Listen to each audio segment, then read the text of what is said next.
আজ পহেলা জুলাই রাজধানীর গুলশানে ঘটে যাওয়া হলি আর্টিজান বেকারিতে সন্ত্রাসী হামলার 9 বছর পূর্ণ হলো। 2016 সালের এই নির্মম ঘটনার কারণে দেশের ইতিহাসে এটি অন্যতম ভয়াবহ সন্ত্রাসী হামলা হিসেবে স্মরণীয় হয়ে আছে।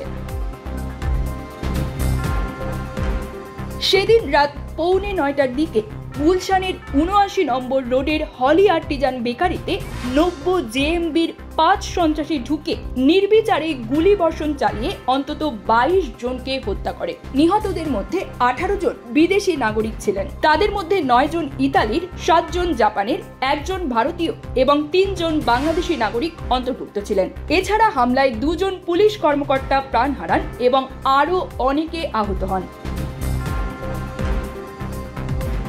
সন্ত্রাসী হামলার খবর পাওয়ার পর রাতভর ঘটনাস্থলে পুলিশের সঙ্গে সশস্ত্র বাহিনীর সদস্যরা অবস্থান নেন। পুলিশ ও র্যাব সহ বিভিন্ন বাহিনী রাত 4টা পর্যন্ত সন্ত্রাসীদের সঙ্গে যোগাযোগ স্থাপন করতে পারেনি। তবে পরবর্তী দিন অর্থাৎ 2 জুলাই ভোরে যৌথ কমান্ডো বাহিনী থান্ডারবোল্ট অভিযান শুরু করে। দীর্ঘ প্রায় 12 ঘন্টার রক্তক্ষয়ী অভিযান শেষে সকাল 9টা 15 সন্ত্রাসী হামলার অবসান হয়।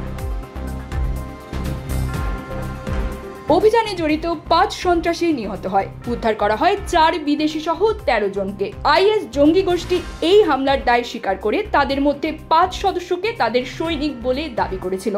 এই ভয়াবহ সন্ত্রাসী ঘটনার স্মৃতিতে আমরা নিহতদের প্রতি শ্রদ্ধা জানাই এবং সন্ত্রাসবাদ নির্মূলের লক্ষ্যে একযোগে কাজ করার অঙ্গীকার পুনর্ব্যক্ত করি। News desk, Probashon news.